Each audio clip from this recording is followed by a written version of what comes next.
죄송합니다. 어떻게든 변상해드리겠습니다. 식물인간이 된 아버지의 병원비와 남동생의 학원비를 내기 위해 매일 12시간 넘게 배달 아르바이트를 하던 수지는 오늘 사고를 치고야 말았습니다. 재벌 회장 최준호의 최고급 외제차인 벤틀리를 박아버린 것이죠. 그런데 최준호 회장은 화를 내기는커녕 수진의 얼굴을 보고는 차에서 내려 가까이 다가오는데, 자, 자네 그 얼굴은 태민? 태민이란 이름은 최 회장의 18년 전 죽은 아들의 이름이었습니다. 태민과 똑 닮은 얼굴의 수진을 보고 자기도 모르게 그 이름이 나왔죠. 하지만 이상했습니다. 이미 최준호 회장의 집에는 손녀가 있었거든요.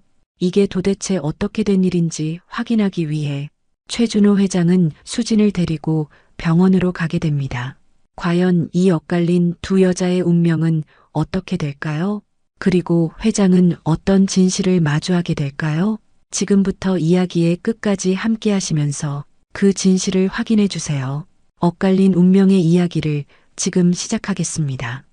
빗줄기가 세차게 내리치는 어두운 밤이었습니다. 수지는 오토바이 핸들을 꽉 잡았어요. 차가운 빗물이 헬멧 틈새로 들어와 얼굴을 적셨죠. 오늘도 12시간째 배달을 하고 있었습니다. 마지막 한 것만 더. 지친 몸을 일으켜 세우며 중얼거렸어요. 주문 앱을 확인하니 강남의 고급 아파트로 가는 치킨 배달이었습니다. 수진의 손가락은 차가운 비에 감각이 무뎌져 있었어요. 보온 가방을 등에 단단히 고정시키고 다시 출발했습니다. 빗길은 미끄러웠고 시야는 흐릿했어요. 하지만 멈출 수 없었죠. 아빠 병원비가 이번 달도 300만 원이야. 수연이 학원비도 내야 하고 가슴이 먹먹해졌습니다. 2년 전 교통사고로 식물인간이 된 아버지, 고등학교 2학년인 남동생 수연이, 23살 수진이 온 가족을 책임져야 했어요. 신호등이 노란불로 바뀌었습니다. 평소 같으면 속도를 줄였겠지만 오늘은 달랐어요. 배달 시간이 촉박했거든요. 그때였습니다. 왼쪽에서 거대한 검은 덩어리가 빠르게 다가왔어요. 벤틀리 뮬산, 수억 원짜리 최고급 자동차였죠. 안 돼.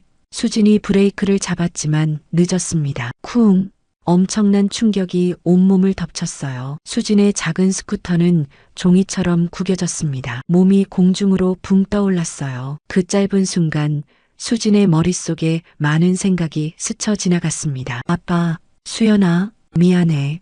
아스팔트 바닥이 빠르게 다가왔어요. 그리고 모든 것이 어둠에 잠겼습니다. 최준호는 충격에 몸이 앞으로 쏠렸어요. 안전벨트가 가슴을 세게 압박했죠. 운전기사가 다급히 브레이크를 밟았지만 이미 늦었습니다. 회장님, 괜찮으십니까? 나는 괜찮다. 어서 밖을 확인해. 이른을 바라보는 준호의 목소리에는 위험이 있었어요. 대한민국 10대 그룹 중 하나인 태성그룹의 회장, 그의 한마디에 수많은 사람의 운명이 바뀌곤 했죠. 비를 맞으며 차에서 내린 준호는 쓰러진 청년을 보았습니다. 구급차, 빨리 구급차를 불러. 준호가 무릎을 꿇고 청년에게 다가갔습니다. 그때 가로등 불빛이 청년의 얼굴을 비췄어요. 준호의 심장이 멈추는 것 같았습니다.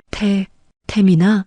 떨리는 손으로 청년의 얼굴을 어루만졌어요. 불가능한 일이었죠. 아들 태민은 18년 전에 죽었으니까요. 하지만 눈앞의 청년은 태민과 너무나 닮아 있었습니다. 같은 눈매, 같은 코, 같은 입술. 시간이 멈춘 것처럼 준호는 청년을 바라보았어요. 빗물인지 눈물인지 모를 것이 그의 주름진 얼굴을 타고 흘렀습니다. 회장님, 정신 차리십시오. 비서의 목소리에 준호가 현실로 돌아왔어요. 이 사람을 우리 병원으로 데려가라. 최고의 의료진을 총동원해. 하지만 회장님, 경찰이. 내가 알아서 한다고 했다. 준호의 목소리가 날카로워졌어요. 그 권위적인 목소리에 아무도 반박하지 못했죠. 구급차가 도착했습니다. 의료진이 조심스럽게 수진을 들것에 옮겼어요. 준호는 그 모습을 한시도 놓치지 않고 지켜보았습니다. 나도 함께 타겠다. 회장님, 그러실 필요는. 내가 친 사람이다. 당연히 책임져야지. 준호는 단호했어요. 구급차 안에서도 그는 청년의 얼굴을 계속 바라보았습니다. 이건 우연일까? 아니면 마음속 깊은 곳에서 무언가가 꿈틀거렸어요. 18년 동안 묻어두었던 그리움과 죄책감이 다시 솟아올랐죠. 태성병원 응급실에 도착했습니다. 최고의 의료진이 대기하고 있었어요. 최선을 다해라. 무슨 일이 있어도 살려내야 한다. 준호의 명령에 의료진이 바쁘게 움직였습니다. 수술실 앞에서 준호는 초조하게 기다렸어요. 그때 간호사가 다가왔습니다. 환자분 소지품입니다. 비에 젖은 지갑을 건네받은 준호는 조심스럽게 열어보았어요. 김수진, 2002년 5월 3일생. 준호의 손이 떨렸습니다. 5월 3일. 그 날짜는 너무나 익숙했어요. 손녀 미래의 생일과 똑같았으니까요. 이게 무슨... 더 살펴보니 낡은 가족 사진이 있었습니다. 병원 침대에 누운 중년 남자와 교복 입은 소년, 그리고 환하게 웃는 수진. 사진 뒤에 작은 글씨가 적혀 있었어요. 우리 가족 힘내자. 2024년 3월. 준호의 가슴이 뭉클해졌습니다. 이 청년도 누군가의 가족이었어요. 사랑하는 사람들을 위해 비 오는 밤에도 배달을 하다가 사고를 당한 거였죠. 회장님, 경찰이 오셨습니다. 알았다. 준호는 지갑을 내려놓고 일어났어요. 하지만 그의 시선은 계속 수술실 문을 향했습니다. 2시간이 지났습니다. 마침내 수술실 문이 열렸어요. 환자는 어떻습니까? 다행히 생명에는 지장이 없습니다. 뇌진탕과 갈비뼈 골절, 여러 곳에 타박상이 있지만 회복 가능합니다. 준호가 안도의 한숨을 내쉬었어요. 환자가 깨어나면 바로 알려주시오. 그리고 치료비는 전액 우리가 부담한다. 알겠습니다, 회장님. 준호는 수진이 입원한 특실로 갔습니다. 창백한 얼굴로 누워있는 모습이 더욱 태민을 닮아 보였어요. 대체 넌 누구니? 왜 이렇게 내 아들을 닮았지? 그때 수진의 손가락이 꿈틀거렸습니다. 천천히 눈을 뜨는 수진. 초점 없던 눈동자가 서서히 또렷해졌어요. 아, 여기가. 정신이 드나? 괜찮은가? 준호의 목소리를 듣고 수진이 고개를 돌렸습니다. 고급 정장을 입은 노인을 보고 순간 당황했어요. 제가 사고를... 그때서야 모든 것이 기억났습니다. 비 오는 길, 검은 벤틀리, 그리고 충돌. 죄송합니다. 정말 죄송합니다. 수진이 급하게 몸을 일으키려 했지만 통증에 다시 누웠어요. 가만히 있어. 다친 곳이 많다. 저 때문에 차가... 죄송합니다. 보상은 제가 어떻게든... 수진의 눈에 눈물이 고였습니다. 수억 원짜리 외제차. 평생 벌어도 갚을 수 없을 거예요. 그런 걱정은 하지 마라. 보험으로 처리될 테니. 준호의 목소리가 의외로 부드러웠어요. 수진은 놀란 눈으로 그를 바라보았죠. 하지만 대신 한 가지 묻고 싶은 게 있다. 준호가 수진을 똑바로 바라보았습니다. 그 깊은 눈빛에 수진은 왠지 긴장되었어요. 네. 부모님은 어디 계시나? 뜬금없는 질문에 수진이 당황했습니다. 아버지는 2년 전에 사고로 병원에 계십니다. 어머니는 제가 어릴 때 돌아가셨어요. 그렇군. 준호의 표정이 복잡해졌어요. 뭔가 더 묻고 싶은 것 같았지만 참는 듯 했죠. 병원비는 걱정하지 마라. 내가 다 책임지겠다. 네. 하지만 그럴 순. 내가 친 사람인데 당연한 일 아닌가. 그리고 준호가 잠시 말을 멈췄습니다. 수진의 얼굴을 다시 한번 찬찬히 바라보았어요. 자네 이름이 김수진이지? 5월 3일생? 네. 맞습니다. 어떻게 아셨어요? 지갑을 봤다. 미안하게 됐네. 수진이 당황하며 주변을 둘러보았어요. 침대 옆 테이블에 물에 젖은 지갑이 놓여 있었죠. 가족들에게 연락해야 하지 않나? 아, 맞아요. 수연이가 걱정하겠다. 수진이 급하게 휴대폰을 찾았습니다. 화면이 깨져 있었지만 다행히 작동했어요. 누나, 무슨 일이야? 왜 이제 전화 받아? 동생의 걱정 가득한 목소리가 들렸습니다. 수연아, 미안. 누나는 괜찮아. 조금 다쳤지만 금방 나을 거야. 뭐, 다쳤다고? 어디? 많이 다쳤어?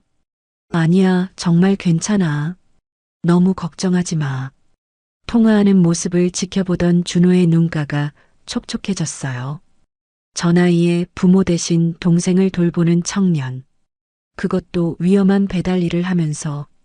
통화를 끝낸 수진이 죄송스러운 표정으로 준호를 바라보았습니다. 정말 죄송합니다. 제가 신호를 제대로 보지 못하고. 됐다. 나도 책임이 있으니까. 그보다 며칠은 입원해야 할 것 같은데 일은 어떻게 하나? 일이요? 아. 수진의 얼굴이 어두워졌어요. 배달 일을 못하면 당장 생활비가 막막했죠. 배달 일을 그만두면 어떻겠나? 내가 다른 일자리를 소개해 줄 수도. 아닙니다. 저는 일할 수 있어요. 금방 나을 겁니다. 수진이 다급히 말했어요. 준호는 그런 수진을 안타깝게 바라보았죠. 밤이 깊어갔습니다. 준호는 집에 가지 않고 병원에 남아 있었어요. 비서들이 걱정했지만 그는 막무가내였죠. 새벽 3시, 준호는 수진의 병실 앞 의자에 앉아 있었습니다. 창문으로 보이는 서울의 야경이 쓸쓸해 보였어요. 정말 우연일까? 18년 전 손자가 태어나던 날. 하지만 기쁨도 잠시, 며느리가 출산 후유증으로 세상을 떠났어요. 그리고 아들 태민은 그 충격을 이기지 못하고 자살을 선택했죠. 갓 태어난 손녀 미래만 남았습니다. 5월 3일생. 수진과 같은 생일. 너무 많은 우연이야. 준호는 결심했어요. 이 청년에 대해 더 알아봐야겠다고. 다음 날 아침 수진이 눈을 떴을 때 병실에는 화려한 꽃다발이 가득했습니다. 이게 다 뭐예요? 간호사가 웃으며 대답했어요. 최 회장님이 보내신 거예요. 그리고 이것도요. 간호사가 건넨 봉투를 열어본 수진은 깜짝 놀랐습니다. 위로금이라고 적힌 봉투에 현금이 가득했어요. 이건 받을 수 없어요. 회장님이 꼭 받으라고 하셨어요. 일을 못하는 동안 생활비로 쓰라고요. 수진의 눈에 눈물이 고였습니다. 처음이었어요. 누군가 이렇게 자신을 걱정해 주는 것이. 그때 병실 문이 열렸습니다. 준호가 들어왔어요. 잘 잤나? 네. 안녕하세요. 수진이 당황하며 인사했어요. 대기업 회장이 직접 병문안을 오다니. 오늘 검사를 몇 가지 더 받아야 한다고 하더군. 혹시 뇌에 이상이 있을지 모르니까. 네. 감사합니다. 준호가 수진 옆 의자에 앉았어요. 가까이서 보니 더욱 태민을 닮았습니다. 혹시 부모님에 대해 더 아는 게 있나? 또 그 질문이었어요. 수진은 의아했지만 대답했습니다. 어머니는 제가 5살 때 병으로 돌아가셨어요. 사진도 몇 장 없고 아버지는 어머니에 대해 잘 말씀 안 하셨어요. 그렇구나. 준호의 눈빛이 깊어졌습니다. 뭔가 확인하고 싶은 게 있는 것 같았어요. 실례가 안 된다면 어머니 성함이? 박영이요. 왜 그러시는지. 아니다. 그냥 궁금해서. 준호가 자리에서 일어났어요. 푹 쉬어라. 내일 또 오겠다. 네. 또 오신다고요? 그래. 자네가 완전히 나을 때까지는 내 책임이니까. 준호가 나간 후 수지는 혼란스러웠어요. 왜 회장님이 이렇게까지 신경 써주는 걸까? 그날 오후 준호는 비서실장을 불렀습니다. 김수진이라는 청년에 대해 조사해봐라. 가족관계, 출생 기록, 모든 것을. 알겠습니다, 회장님. 그런데 왜? 그 청년이 태민을 너무 닮았어. 그냥 우연이라고 하기엔. 비서실장도 놀란 표정이었어요. 18년 전 그날을 모두가 기억하고 있었으니까요. 며칠 후 조사 결과가 나왔습니다. 회장님, 이상한 점을 발견했습니다. 뭔가 김수진 씨의 출생 기록인데 같은 병원, 같은 날 태어났습니다. 미래 아가씨와요. 준호의 손이 떨렸어요. 그리고 더 이상한 건 당시 신생아실 담당 간호사가 사고 직후 갑자기 사직하고 해외로 떠났다고 합니다. 이름이 한정희입니다. 현재 소재는 파악 중입니다. 준호는 직감했어요. 이건 단순한 우연이 아니라고. 18년 만에 진실이 밝혀지는 건가? 그의 가슴이 빠르게 뛰었습니다. 만약 수진이 정말로. 준호는 더 이상 생각하고 싶지 않았어요. 하지만 이미 시작된 일이었죠. 진실을 향한 첫걸음을 뗀 것입니다. 일주일이 지났습니다. 수지는 거의 회복되어 퇴원을 앞두고 있었어요. 그동안 준호는 매일 병원을 찾았죠. 마치 오래된 가족처럼 자연스럽게. 오늘은 기분이 어떤가? 많이 좋아졌어요. 정말 감사합니다, 회장님. 수진의 밝은 표정을 보며 준호의 마음이 따뜻해졌습니다. 하지만 동시에 불안하기도 했어요. 조사 결과가 곧 나올 테니까요. 퇴원하기 전에 가족들을 만나보고 싶은데. 준호의 말에 수진이 놀랐습니다. 네, 저희 가족을요? 그래, 자네 아버지와 동생. 내가 인사를 해야 하지 않겠나? 수진은 망설였어요. 식물인간 상태인 아버지를 보여드리는 게 부담스러웠죠. 아버지는 의식이 없으세요. 2년째 깨어나지 못하고 계십니다. 알고 있다. 그래도 찾아뵙고 싶네. 준호의 진심 어린 눈빛에 수진은 고개를 끄덕였습니다. 그날 오후 준호는 수진과 함께 요양병원으로 향했어요. 낡은 건물이 쓸쓸해 보였죠. 병실 안으로 들어선 준호는 가슴이 먹먹해졌습니다. 중년의 남자가 온갖 기계에 연결된 채 누워 있었어요.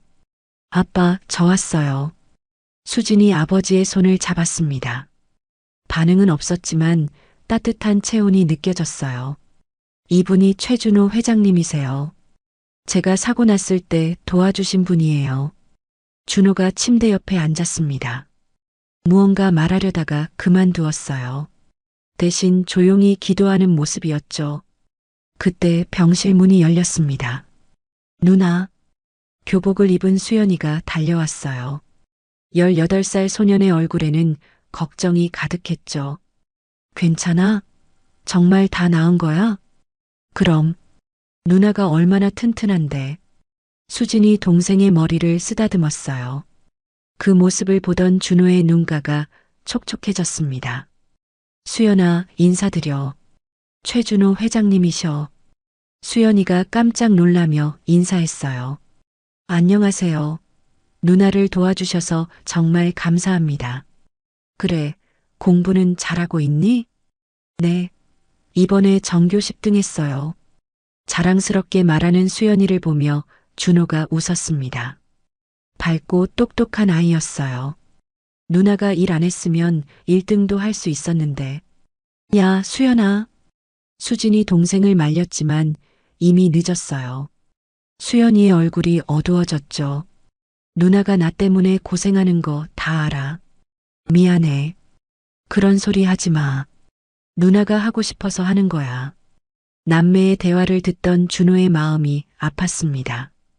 이렇게 어린 나이에 서로를 위해 희생하며 살아가다니. 병원을 나온 후 준호는 수진에게 물었어요. 혹시 어머니 쪽 친척은 없나? 이모가 한 분 계세요. 부산에 사시는데 자주 못 뵙죠? 이모라. 혹시 어머니 유품 같은 게 있을까? 수진이 의아한 표정을 지었습니다. 왜 그런 걸 물으시는지. 그냥 궁금해서 그러네. 자네가 어떤 환경에서 자랐는지 알고 싶어서. 며칠 후 수진의 이모가 서울로 올라왔습니다. 준호가 모든 경비를 대주었죠. 어머, 수진아. 얼굴이 왜 이렇게 됐니? 50대 중반의 여인이 수진을 안으며 울었어요. 괜찮아요, 이모. 다 나았어요. 이모는 준호에게 연신 고개를 숙였습니다. 정말 감사합니다. 이 아이가 얼마나 고생하는지. 아닙니다. 제가 오히려 죄송하죠. 차를 마시며 이야기를 나누던 중 준호가 조심스럽게 물었습니다. 혹시 수진 어머니의 유품이 있을까요? 유품이요? 아, 맞다. 제가 보관하고 있는 상자가 하나 있긴 해요. 이모의 대답에 준호의 눈빛이 반짝였어요. 볼 수 있을까요? 물론이죠. 다음에 부산에 올 때 가져다 드릴게요. 아니면 제가 직접 모시고 가도 될까요? 오늘이라도. 갑작스러운 제안에 모두가 놀랐습니다. 특히 수진은 이해할 수 없었어요. 회장님, 왜 이렇게까지? 나도 이유는 잘 모르겠다. 하지만 꼭 확인하고 싶은 게 있어서. 그날 저녁 일행은 부산으로 향했습니다. 준호의 전용 차량이었죠. 이모의 작은 아파트에 도착했어요. 깔끔하지만 소박한 집이었습니다. 잠깐만요. 창고에 보관해뒀어요. 이모가 먼지 쌓인 상자를 가져왔습니다. 오래된 종이 상자였어요. 언니가 돌아가시고 형부가 맡겼어요. 수진이가 크면 주라고. 상자를 여는 순간 모두가 숨을 죽였습니다. 낡은 앨범, 편지 몇 통, 그리고 작은 보자기에 쌓인 무언가가 있었어요. 수진이 떨리는 손으로 보자기를 풀었습니다. 그 안에는 하얀 손수건이 있었어요. 이게 뭐지? 손수건 한쪽 구석에 금실로 수놓은 글자가 있었습니다. 별이. 준호의 얼굴이 하얗게 변했어요. 손이 떨리기 시작했습니다. 이걸 어디서? 왜 그러세요, 회장님? 수진이 걱정스럽게 물었지만 준호는 대답할 수 없었어요. 눈물이 먼저 흘러내렸으니까요. 이건 우리 며느리가 만든 거야. 모두가 충격에 빠졌습니다. 네, 그게 무슨... 준호가 떨리는 목소리로 설명했어요.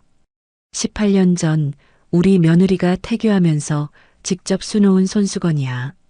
세상에 단 하나뿐인 태명이 별이었어. 아들 태민이가 지은 이름이지. 이모가 놀라서 상자를 다시 확인했습니다. 그럴 리가. 이건 분명 언니가. 그때 상자 바닥에서 오래된 사진 한 장이 나왔어요. 병원 신생아실 사진이었죠. 사진 뒤에 작은 글씨가 적혀 있었습니다. 2002년 5월 3일. 우리 별이 태어난 날. 준호가 사진을 들고 오열했습니다. 18년 만에 찾은 단서였어요. 그럼 수진이가... 이모도 상황을 이해하기 시작했습니다. 수진만 혼란스러운 표정이었죠. 무슨 말씀이신지 이해가 안 돼요. 제가 왜... 준호가 수진의 손을 꽉 잡았어요. 너일 수도 있구나. 내 진짜 손녀. 충격적인 말에 수진은 아무 말도 할 수 없었습니다. 다시 서울로 돌아온 후 준호는 비서실을 총동원했어요. 18년 전 5월 3일 태성병원 신생아실 기록을 모두 가져와라. CCTV, 근무 기록, 모든 것을. 알겠습니다, 회장님. 며칠 동안 치열한 조사가 이어졌습니다. 그리고 마침내 중요한 단서를 찾았어요. 회장님, 한정이라는 간호사를 찾았습니다. 뭐라고? 당시 신생아실 담당이었는데 5월 4일 갑자기 사직했다고 합니다. 그것도 새벽에. 준호의 눈빛이 날카로워졌어요. 계속해봐. 더 수상한 건 병원 금고에서 현금 3천만 원이 사라졌다고 합니다. 한정희가 의심받았지만 증거가 없어서. 그 여자는 어디 있나? 그게 사직 직후 해외로 출국했습니다. 필리핀으로요. 퍼즐 조각이 맞춰지기 시작했어요. 도박 빚이 있었나? 네. 조사해보니 3억 원가량의 빚이 있었습니다. 사채업자들에게 쫓기고 있었고요. 준호는 주먹을 꽉 쥐었어요. 분노가 치밀어 올랐죠. 그 여자가 아이들을 바꿔친 거구나. 그날 밤 준호는 수진을 만났습니다. 떨리는 목소리로 모든 것을 설명했어요. 18년 전 내 손녀가 태어났어. 5월 3일 자네와 같은 날. 수진은 조용히 듣고 있었습니다. 하지만 며느리가 출산 후유증으로 죽었고 아들은 그 충격으로 자살했지. 갓난아기만 남았어. 준호의 목소리가 떨렸어요. 지금까지 미래라고 불렸던 그 아이가 사실은 내 손녀가 아닐 수도 있구나. 그럼 저는요? 자네가 진짜일 가능성이 커. 그 손수건이 증거야. 수진의 눈에서 눈물이 흘렀습니다. 23세 동안 믿어왔던 모든 게 흔들렸어요. 저는 누구인가요? 그걸 확인해 봐야지. 유전자 검사를 하면 될 거야. 수진은 고개를 끄덕였습니다. 무서웠지만 진실을 알고 싶었어요. 검사 결과를 기다리는 일주일은 너무나 길었습니다. 수진은 매일 거울을 보며 자신의 얼굴을 살폈어요. 정말 재벌가의 손녀일까? 아니면 그저 우연의 일치일까? 드디어 결과가 나오는 날, 병원 상담실에는 준호와 수진이 마주 앉아 있었습니다. 의사가 들어왔어요. 검사 결과를 말씀드리겠습니다. 모두가 숨을 죽였습니다. 99.9% 친족 관계로 확인됩니다. 최준호 씨와 김수진 씨는 조부와 손녀 관계가 맞습니다. 순간 시간이 멈춘 것 같았어요. 준호가 수진을 끌어안았습니다. 18년 만에 포옹이었죠. 찾았다. 드디어 찾았구나. 수진도 울었습니다. 태어나서 처음 느껴보는 따뜻한 품이었어요. 하지만 이제 시작이었습니다. 18년 동안 최 회장과 손녀로 살아온 미래에게 어떻게 말할 것인가? 그리고 한정희를 어떻게 찾을 것인가? 진실은 밝혀졌지만 더 큰 폭풍이 기다리고 있었습니다. 유전자 검사 결과가 나온 다음 날이었습니다. 준호는 비서실장과 함께 경기도의 한 요양원을 찾았어요. 18년 전 태성병원에서 일했던 조무사를 만나러 가는 길이었죠. 정말 그분이 뭔가 아실까요? 비서실장의 물음에 준호가 단호하게 답했습니다. 작은 단서라도 놓칠 수 없어. 진실을 완전히 밝혀야 해. 요양원 정원에는 할머니 한 분이 앉아 있었어요. 70이 넘은 나이였지만 눈빛은 또렷했습니다. 박순자 씨 맞으십니까? 네, 그런데 누구시죠? 준호가 자신을 소개하자 할머니의 눈이 커졌어요. 아이고, 최 회장님이 여긴 어쩐 일로? 18년 전 일을 여쭤보려고 왔습니다. 2002년 5월 3일 밤 기억나시는지요? 순자 할머니의 표정이 어두워졌습니다. 한참을 망설이다가 입을 열었어요. 그날 밤을 어떻게 잊겠습니까? 준호의 심장이 빠르게 뛰기 시작했어요. 뭔가 보신 게 있으신가요? 할머니가 고개를 끄덕였습니다. 떨리는 목소리로 말을 이어갔어요. 한정이라는 간호사가 있었어요. 신생아실 담당이었죠. 네, 그 사람에 대해 아시는 대로 말씀해 주세요. 순자 할머니가 깊은 한숨을 쉬었습니다. 그날 새벽 3시쯤이었어요. 화장실에 가려고 복도를 지나가는데 할머니의 눈가에 눈물이 맺혔어요. 한정이가 신생아실에서 뭔가를 하고 있더라고요. 아기들 손목에 있는 명찰을 바꾸고 있었습니다. 충격적인 증언이었어요. 준호의 주먹이 떨렸습니다. 확실히 보신 겁니까? 네. 분명히 봤어요. 두 아기의 명찰을 바꿔 채우는 걸. 왜 신고하지 않으셨죠? 할머니가 고개를 숙였어요. 무서웠어요. 한정희가 조폭들과 연관되어 있다는 소문이 있었거든요. 그리고 다음 날 한정희가 병원을 그만뒀어요. 그것도 새벽에 몰래. 그때 알았죠. 뭔가 큰일을 저질렀구나 하고. 준호는 더 자세한 정보를 캐물었습니다. 한정희에 대해 더 아시는 게 있나요? 도박에 미쳐 있었어요. 맨날 돈 빌려 다니고 사채업자들이 병원까지 찾아온 적도 있었죠. 퍼즐이 맞춰지고 있었어요. 그때 빚이 얼마나 되었나요? 3억이 넘는다고 들었어요. 조폭들이 가족까지 협박한다고 울면서 돈 좀 빌려달라고. 준호의 눈빛이 차가워졌습니다. 돈 때문에 갓난아기들의 운명을 바꾼 것이었어요. 요양원을 나온 준호는 곧바로 수진에게 전화했습니다. 수진아, 지금 만날 수 있겠니? 네, 회장님. 무슨 일이신지. 중요한 걸 알아냈어. 집으로 와줄 수 있겠니? 1시간 후 수진은 준호의 집에 도착했어요. 거대한 저택을 보며 가슴이 떨렸죠. 여기가 정말 내 집이 될 수도 있는 걸까? 서재로 안내받은 수진은 준호와 마주 앉았습니다. 조무사의 증언을 들었어. 한정희가 명찰을 바꾼 걸 목격했다고. 수진의 얼굴이 창백해졌어요. 그럼 정말로. 그래. 넌 내 진짜 손녀가 맞아. 그리고 지금 미래라고 불리는 아이는. 준호가 말을 잇지 못했습니다. 18년간 손녀로 키운 아이가 남이라니. 한정희는 어떻게 된 건가요? 조사 중이야. 필리핀으로 도주한 후 행적이 묘연하더군. 수지는 머리가 복잡해졌어요. 23년간 살아온 인생이 가짜였다니. 저는 이제 어떻게 해야 하죠? 눈물이 흘렀습니다.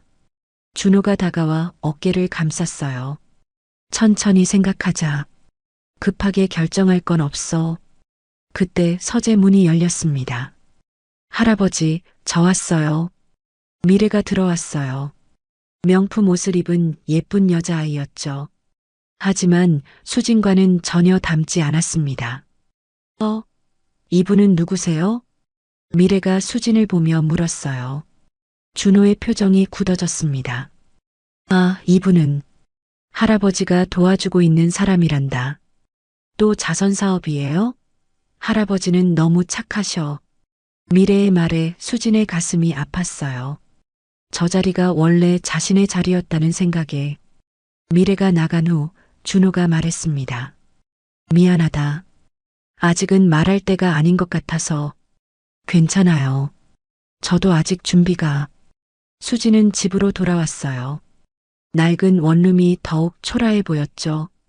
거울을 보며 중얼거렸습니다. 나는 김수진일까, 최수진일까? 정체성의 혼란이 밀려왔어요. 가난하지만 정직하게 살아온 23년. 그게 전부 거짓이었다니. 다음 날 준호의 비서실은 한정희의 행적을 더 자세히 조사했습니다. 회장님, 충격적인 사실을 발견했습니다. 뭔가? 한정희가 2002년 5월 2일에 딸을 출산했습니다. 준호의 눈이 번뜩였어요. 뭐라고? 그럼. 네.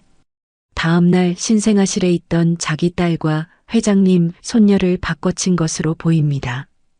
분노가 치밀어 올랐어요. 제 딸을 재벌가 손녀로 만들기 위해 그런 짓을 한 것이었죠. 그리고 한 가지 더 있습니다. 말해봐. 한정희가 병원을 떠나면서 5천만 원을 받았습니다. 출처를 조사해 보니 비서실장이 잠시 멈췄어요. 최태민 도련님 명의의 계좌에서 나간 돈이었습니다. 준호가 충격을 받았어요. 태민이가? 왜? 아마도 한정희가 협박했을 가능성이 큽니다. 아이를 바꿔친 걸 알렸을지도. 모든 게 명확해졌어요. 한정희는 돈을 위해 모든 걸 계획한 것이었죠. 그날 저녁 수지는 남동생 수연과 저녁을 먹고 있었어요. 누나, 요즘 이상해. 무슨 일 있어? 아니야. 그냥 좀 피곤해서. 수연이가 걱정스러운 눈빛으로 누나를 바라보았어요. 최 회장님이랑 무슨 일 있는 거 아니야? 수지는 동생에게 차마 말할 수 없었습니다. 자신이 재벌가 손녀라는 사실을. 수연이는 내 진짜 동생이 아니야. 하지만 피는 물보다 진하다고 하지만 23년간 함께한 정은 피보다 진했어요. 수연아, 응? 누나가 만약 다른 사람이 된다면 어떨 것 같아? 무슨 소리야? 누나는 누나지. 수연이가 웃었어요. 누나가 재벌이 되든 대통령이 되든 우리 누나인 건 변하지 않아. 수진의 눈가가 뜨거워졌습니다. 며칠 후 드디어 한정희의 소재가 파악되었어요. 캄보디아에 있습니다. 가명을 쓰고 있었어요. 준호가 결심했습니다. 데려와라. 어떤 수를 써서라도. 하지만 수진이 말렸어요. 할아버지, 잠깐만요. 할아버지라는 말이 어색했지만 수진은 계속했습니다. 미래, 그 아이한테 먼저 말해야 하지 않을까요? 준호가 망설였어요. 하지만 그 아이도 피해자예요. 18년 동안 거짓 삶을 산 거잖아요. 수진의 말이 맞았습니다. 미래도 아무 죄가 없었어요. 그래, 내 말이 맞구나. 준호는 깊은 고민에 빠졌습니다. 어떻게 미래에게 진실을 말할 것인가. 그날 밤 수진은 병원에 있는 아버지를 찾아갔어요. 아빠, 저예요. 여전히 의식이 없는 아버지. 하지만 수진은 말을 이어갔습니다. 저한테 놀라운 일이 생겼어요. 제가 재벌가 손녀래요. 눈물이 흘렀어요. 하지만 아빠는 영원히 제 아빠예요. 피가 이어지지 않았어도 그때였습니다. 아버지의 손가락이 꿈틀거렸어요. 아빠. 하지만 그뿐이었습니다. 다시 고요해졌죠.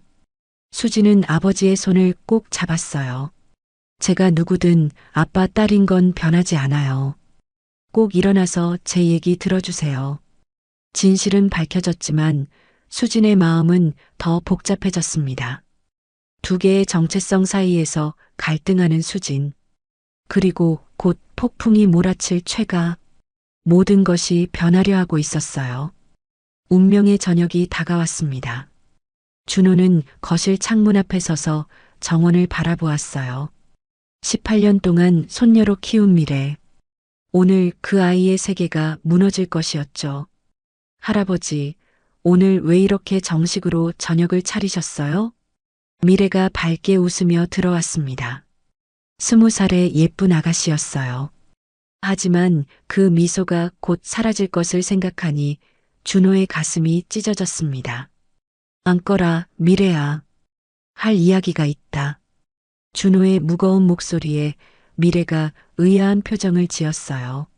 무슨 일이세요? 할아버지 표정이. 그때 집사가 누군가를 안내했습니다.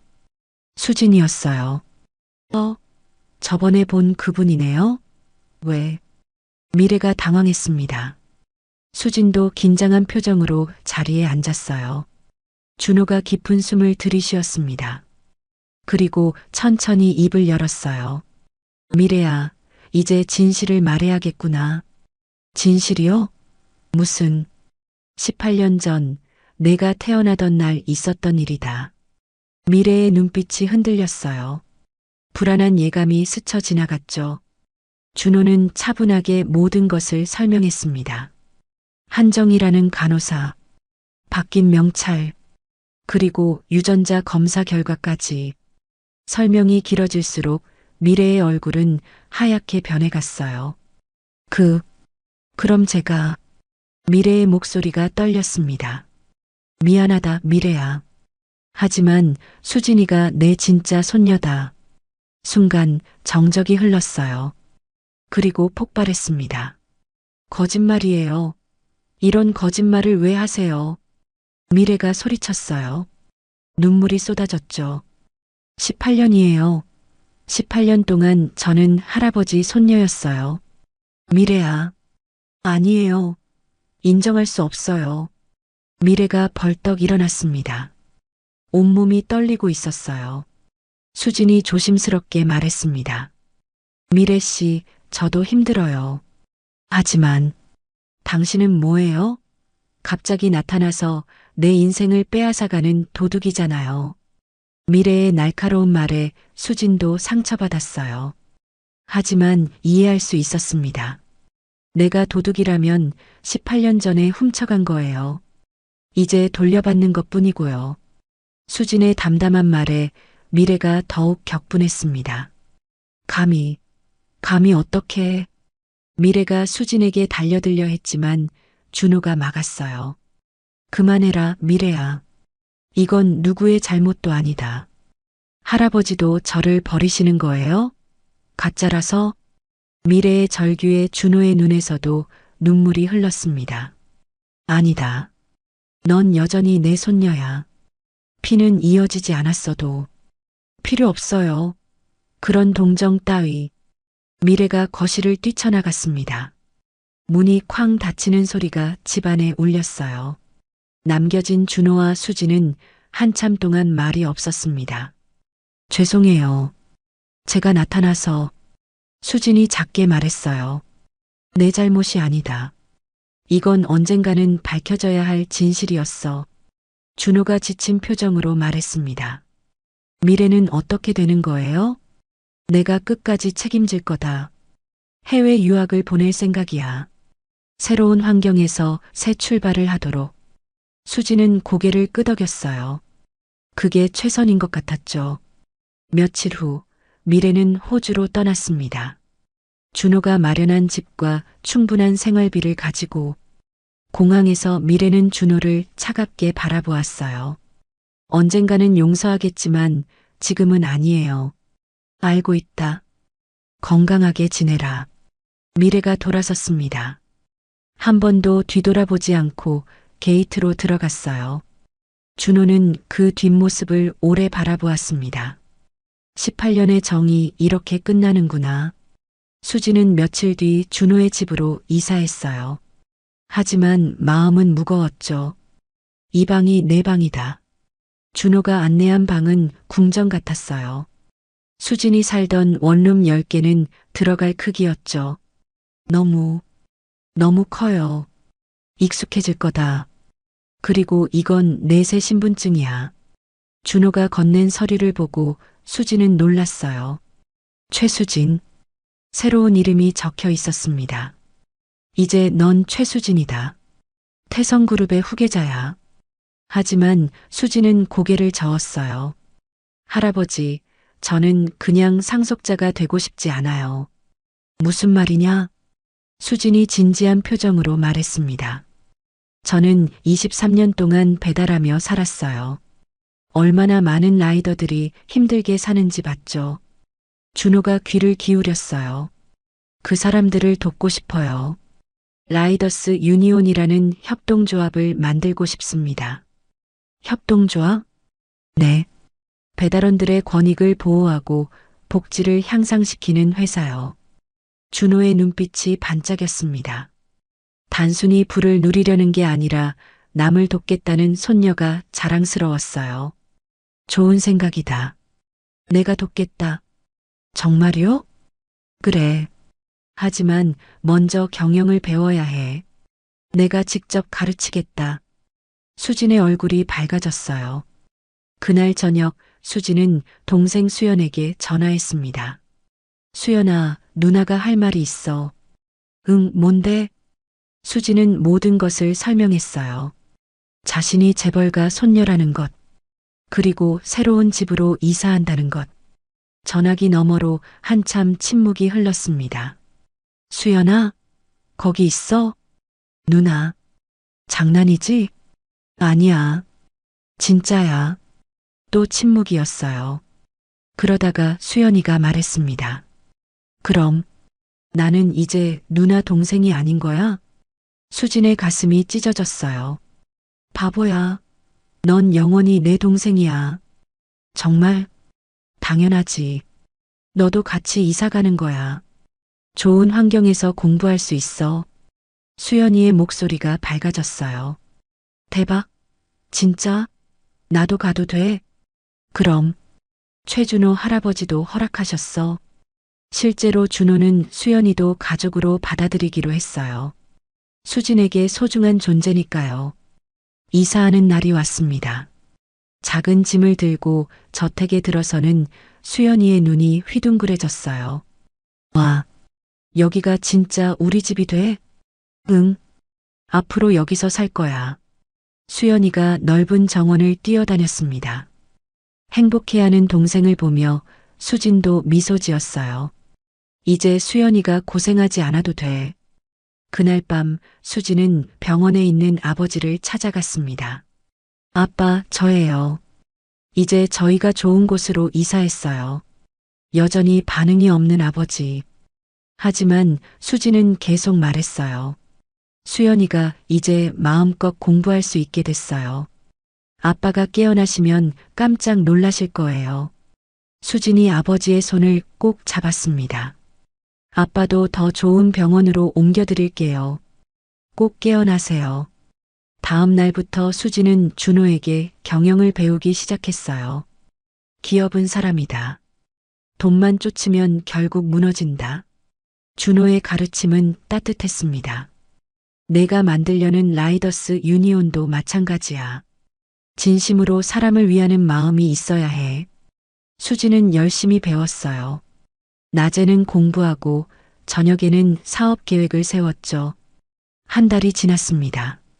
수진은 첫 번째 사업 계획서를 준호에게 보여주었어요.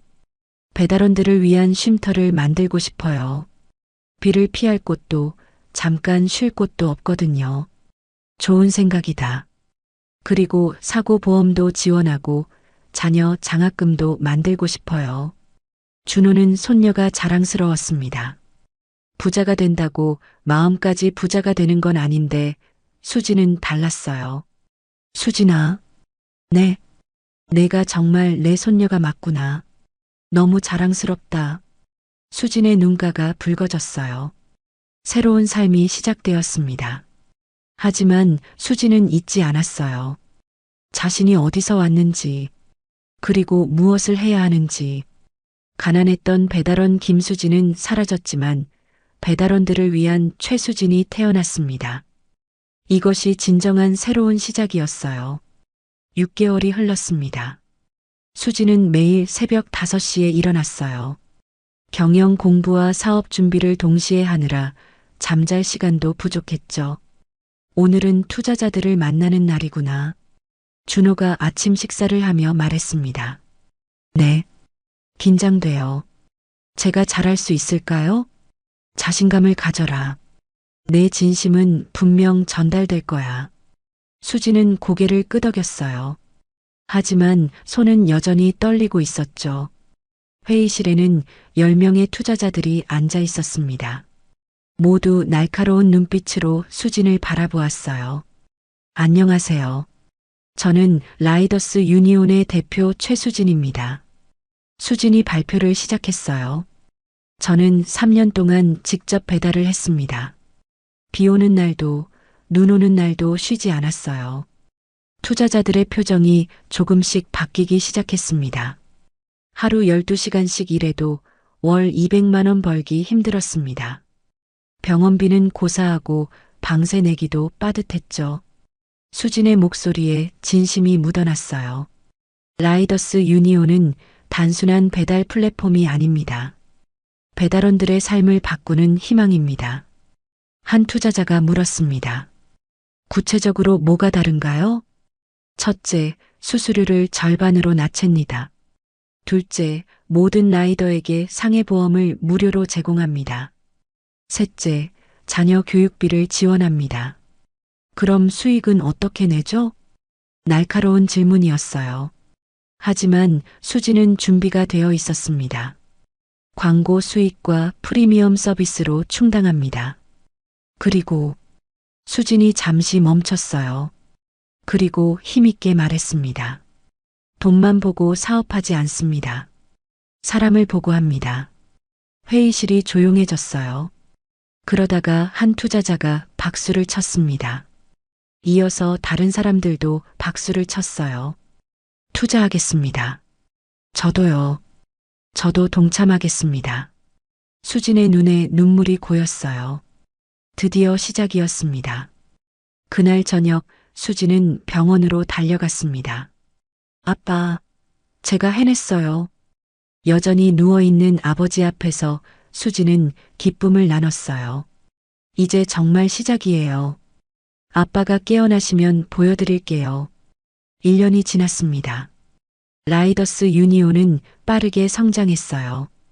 첫 달 회원수 1000명, 6개월 만에 1만 명, 1년 만에 5만 명. 대표님, 좋은 소식입니다. 직원이 뛰어들어왔어요. 첫 번째 라이더 쉼터가 완공됐습니다. 수진은 현장으로 달려갔습니다. 깨끗한 건물에는 쉴 수 있는 의자와 간단한 음료가 준비되어 있었어요. 와, 정말 우리를 위한 공간이네요. 한 배달원이 감격해 했습니다. 이제 비 올 때 여기서 쉴 수 있겠어요. 감사합니다. 배달원들의 감사 인사에 수진의 가슴이 뜨거워졌어요. 이게 바로 자신이 원했던 것이었죠. 하지만 경쟁은 치열했습니다. 최 대표, 대기업들이 우리를 견제하기 시작했어요. 알고 있습니다. 하지만 우리는 우리 길을 가면 됩니다. 수지는 흔들리지 않았어요. 준호의 가르침이 큰 힘이 되었죠. 기업의 가치는 숫자가 아니라 사람에게 있다. 그걸 잊지 마라. 준호는 매일 수진을 격려했습니다. 2년이 지났어요. 누나, 나 이번에 모의고사 전국 50등 했어. 수연이가 자랑스럽게 성적표를 보여줬습니다. 우와, 대단하다. 우리 수연이 정말 열심히 했구나. 누나가 고생 안 하니까 나도 공부에만 집중할 수 있어. 고마워. 수연이의 말에 수지는 뿌듯했어요. 이제 동생이 꿈을 펼칠 수 있게 됐으니까요. 그런데 어느 날 기적이 일어났습니다. 병원에서 전화가 왔어요. 최수진 보호자님이신가요? 환자분이 의식을 회복하셨습니다. 수지는 전화기를 떨어뜨릴 뻔했어요. 뭐라고요? 김창수 환자분이 방금 눈을 뜨셨어요. 수지는 모든 일을 제쳐두고 병원으로 달렸습니다. 심장이 터질 것 같았어요. 병실 문을 열자 믿을 수 없는 광경이 펼쳐졌습니다. 아버지가 눈을 뜨고 있었어요. 3년 만이었죠. 진아? 아버지의 목소리는 약했지만 분명했어요. 수지는 아버지를 안고 울었습니다. 아빠, 정말 아빠 맞아요? 깨어났어요. 내가 얼마나 잤니? 3년이요.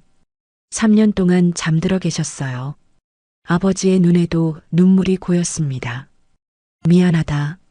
너희들만 고생시켜서. 아니에요. 이제 다 괜찮아요. 정말 다 좋아졌어요. 수연이도 달려왔습니다. 아빠, 가족이 다시 하나가 된 순간이었어요. 수지는 그동안 있었던 일을 차근차근 설명했습니다. 자신이 재벌가 손녀였다는 것, 그리고 라이더스 유니온을 만든 것까지. 그런 일이 너무 놀랍구나. 아버지는 충격을 받았지만 동시에 자랑스러워했어요. 하지만 넌 여전히 내 딸이야. 그게 제일 중요해. 네, 아빠. 저는 영원히 아빠 딸이에요. 3년째 되는 해, 라이더스 유니온은 업계 1위가 되었습니다. 전국 30만 명의 배달원이 회원이 되었어요. 최 대표님, 국회에서 감사장을 수여한대요. 라이더 복지 향상에 기여한 공로를 인정받았습니다. 하지만 수진에게 가장 기쁜 소식은 따로 있었어요. 누나, 나 의대 합격했어. 수연이가 합격 통지서를 들고 뛰어왔습니다. 정말? 우리 수연이가 의사가 되는 거야? 응. 아빠처럼 아픈 사람들을 돕고 싶어. 수지는 동생을 꼭 안아주었어요. 가족이 함께 모인 저녁 식사. 회복 중인 아버지, 의대생이 된 수연이, 그리고 성공한 CEO가 된 수진. 축배를 들자 준호가 잔을 들었습니다. 우리 가족의 행복을 위하여 모두가 잔을 부딪혔어요. 수지는 생각했습니다. 돈이 없어서 힘들었던 시절, 아버지가 쓰러져서 막막했던 날들, 그 모든 것이 지금의 자신을 만들었다고. 할아버지, 응? 제가 김수진이었기 때문에 최수진이 될 수 있었어요. 감사합니다. 준호가 따뜻하게 미소 지었어요. 그래, 넌 정말 자랑스러운 내 손녀다. 창밖으로 배달 오토바이들이 지나갔습니다. 예전의 수진처럼 열심히 일하는 사람들. 이제 여러분도 행복해질 거예요. 제가 약속합니다. 수진은 마음속으로 다짐했어요. 새로운 시작은 이제 완성되어 가고 있었습니다. 가족과 함께, 그리고 수많은 동료들과 함께 21년이 지난 어느 날이었습니다. 준호의 휴대폰이 울렸어요. 국제전화였죠. 최 회장님, 한정희를 찾았습니다. 비서실장의 목소리에 준호의 손이 떨렸습니다. 어디에 있나? 캄보디아 프놈펜입니다. 현지 경찰과 협조해서 체포했습니다. 21년. 그토록 오랜 세월 동안 도망 다닌 한정희가 드디어 잡혔어요. 수진에게 소식을 전하자 그녀는 한참 동안 말이 없었습니다. 이제야 모든 게 끝나는군요.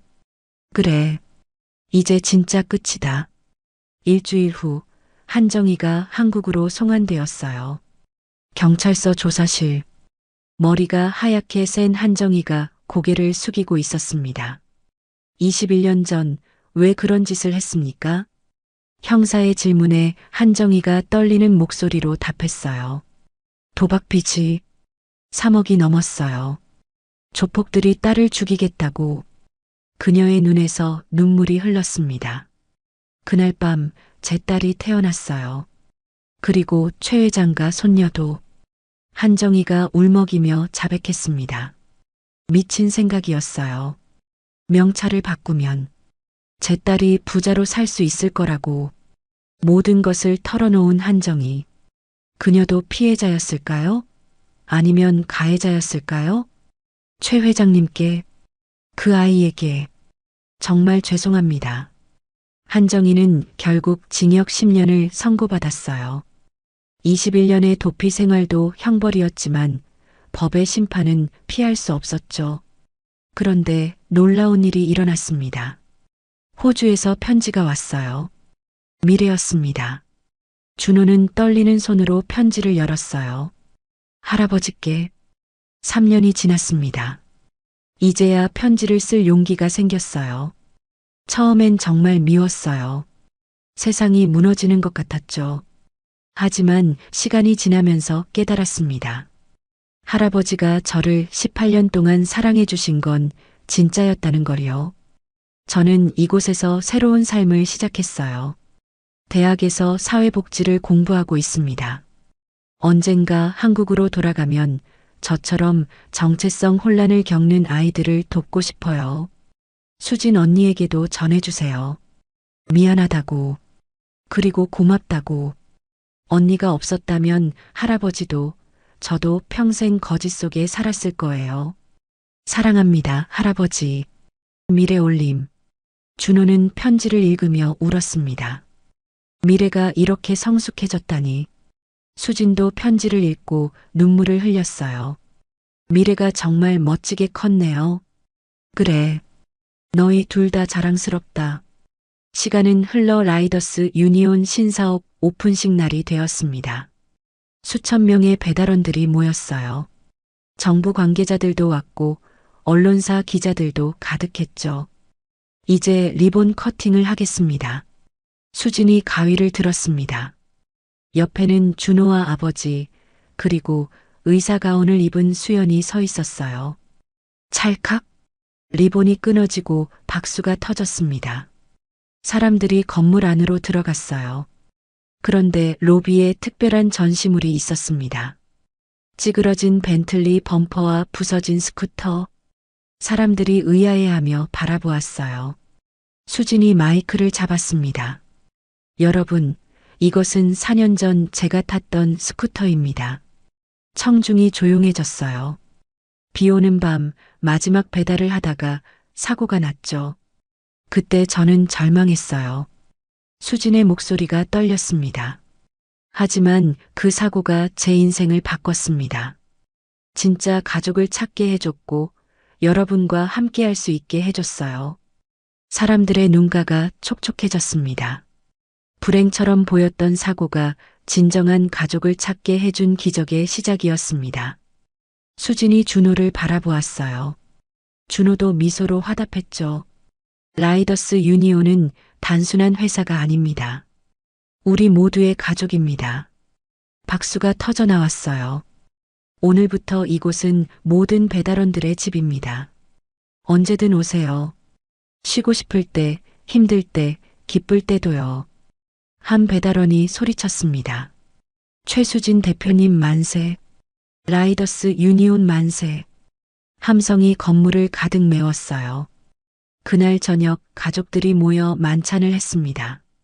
넓은 식당에는 준호, 수진, 회복한 아버지, 의사가 된 수연, 그리고 깜짝 손님이 있었어요.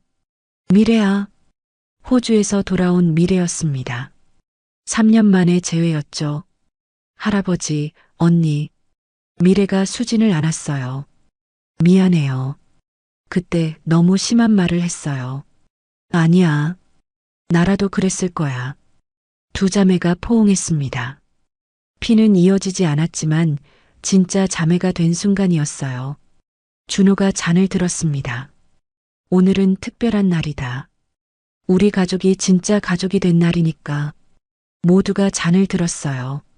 우리는 피보다 진한 사랑으로 이어진 가족입니다. 영원히 함께 합시다. 건배. 잔이 부딪히는 소리가 아름답게 울렸습니다. 창밖으로 서울의 야경이 반짝였어요. 어딘가에서 배달원들이 열심히 일하고 있겠죠. 수진은 생각했습니다. 김수진에서 최수진이 되기까지 긴 여정이었어요. 하지만 후회하지 않아요. 아버지가 수진의 어깨를 토닥였어요. 자랑스럽다, 우리 딸. 고마워요, 아빠. 수연이 장난스럽게 말했습니다. 이제 저는 재벌 누나를 둔 의사네요. 모두가 웃었어요. 미래가 수진의 손을 잡았습니다. 언니, 나도 한국에서 일하고 싶어요. 라이더스 유니온에서요. 정말? 대환영이야. 준호는 흐뭇하게 바라보았어요. 이것이 진정한 가족의 모습이었죠. 그날 밤 수진은 일기를 썼습니다. 운명이란 참 신기해요. 불행이 행복이 되고 사고가 기적이 되고 남이 가족이 되었어요. 저는 이제 압니다. 진짜 행복은 혼자가 아닌 함께 만들어가는 거라는 걸. 앞으로도 많은 사람들과 함께 행복을 만들어가고 싶어요. 이것이 제 이야기입니다. 김수진이자 최수진인 저의 이야기.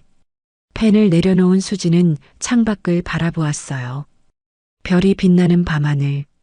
그 별들처럼 수많은 사람들의 꿈이 반짝이고 있었습니다. 새로운 내일이 기다리고 있었어요.